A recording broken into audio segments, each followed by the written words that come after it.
Hey, det her bliver en spørgsmål og svar video, fordi jeg loggede lige på min YouTube og tjekkede min indbakke, som var ret fuld af spørgsmål. Og jeg elsker jo at besvare spørgsmål. That's my thing. Så det første spørgsmål er: har du en kæreste? Nej, det har jeg ikke. Jeg kan ikke finde ud af at have kærester. Jeg er slet ikke monogam nok til at have en kæreste. Og så kan man selvfølgelig sige, jamen så kan jeg jo bare have et åbent forhold, men not gonna happen, fordi jeg kan ikke finde en, der jeg har ikke scoret en, som er villig til at være i et åbent forhold endnu. Så indtil videre er jeg ensom, og så knipper jeg ellers i flæng. Hvad er din yndlingsfarve? Min yndlingsfarve er grøn. Der er intet grønt på min værelse. Jo, der er faktisk.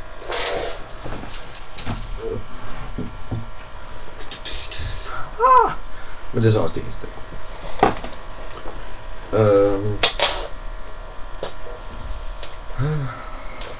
Nå, næste spørgsmål.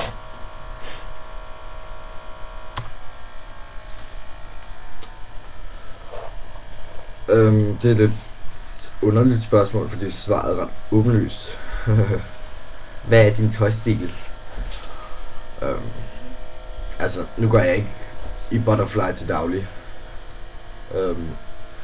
Men hvis vi siger, at det her det er en hvid t-shirt, hvis vi bare lige leger på at lege med, for at give det en chance, og så har jeg ikke nogen butterfly på. Hvis det er bare en hvid t-shirt, ikke? Og så har jeg min læderjakke, har jeg altid på, hvis det er koldt indenfor, og så går jeg i ekstremt stramme bukser, fordi that's my thing. Igen, my thing. Og så foretrækker jeg, at de sidder så højt op, at man ikke kan se under buksen. Fordi det er da bare noget af det mest usexede i hele verden. Moving on.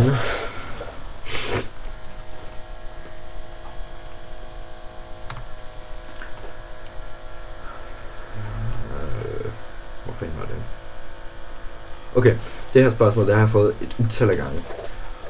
Og nu synes jeg egentlig, det er ved at være på tide, at jeg svarer på det. Bløder dine nipples, eller hvad? Nej, det gør de stadigvæk ikke. Nu skal jeg vise en gang. Fordi så blodfærdig er jeg heller ikke. Så hvis jeg gider ikke tage butterflyen af og skjorten helt af og sådan noget, så vi gør bare at lave sådan easy solution.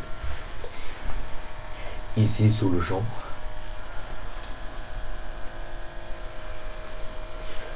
Okay, så hvis man overhovedet kan se noget som helst.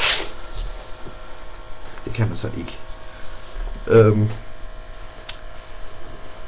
Det her, det er ikke blod. Hvis jeg lige prøver sådan at se, det er der stadig. Og især i den anden side kan man endnu bedre se det. Det er heller ikke blod. Det er ar. Jeg ved ikke om man kunne se det. Ja. Ja, så fik jeg også lige dagens porno.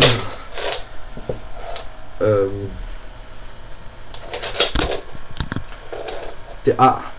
Det er stadig ar, og jeg har sagt det 1 million gange. Og grund til at jeg har ar på min brystkasse, det er fordi jeg er blevet opereret. Det er generelt derfor folk de har ar. Jeg blev opereret for 5 måneder siden.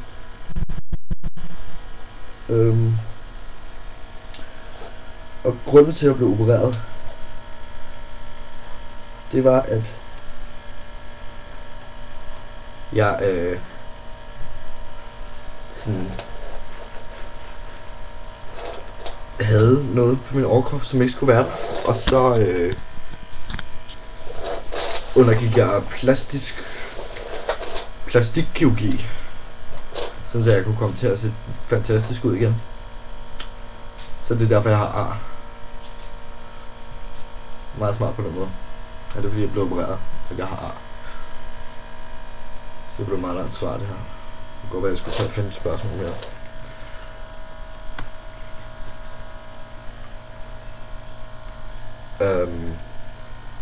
Nu har du jo lavet en video, hvor du snakker om, hvad for nogle kvinder, du synes er flotte. Hvad er din type så i mænd? Nu skal du høre, lille ven.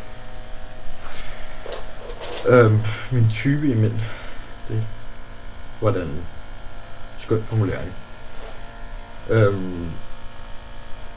De mænd, som jeg finder attraktive, det er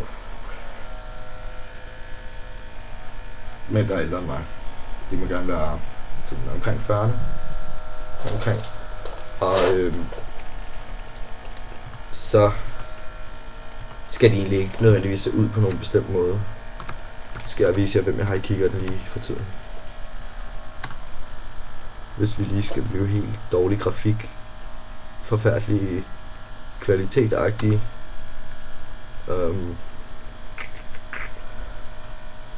Lad os lige se, om vi kan finde billeder, som er til at leve med. Der. Okay, så skal jeg bare se. Ham der. Fantastisk. Så må de meget gerne se ud. Og det er der jo så også en af dem, der gør, så det er jo helt perfekt. Okay. Skal jeg simpelthen få flere spørgsmål, som ikke er totalt forfærdelige. Hvordan sprang du ud til dine forældre som homoseksuel? Det gjorde jeg ikke. Jeg har aldrig sprunget ud som noget som helst.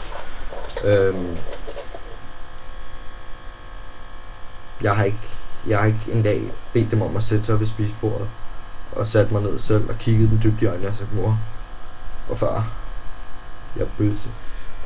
Det har jeg aldrig gjort. Det er bare altid været meget naturligt for mig at snakke om det. Hvis jeg havde en eller anden, som jeg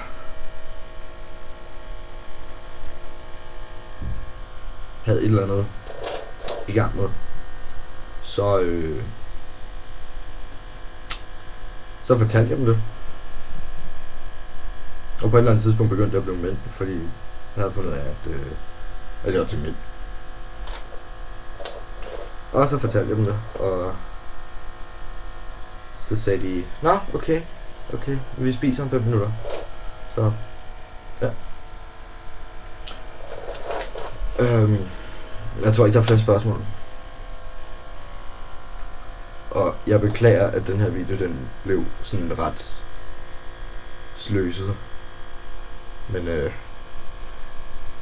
jeg har tømmermænd, så don't judge me. Det var vist det hele. Vi ses, små grise, næste gang jeg får taget mig sammen til at lave en video.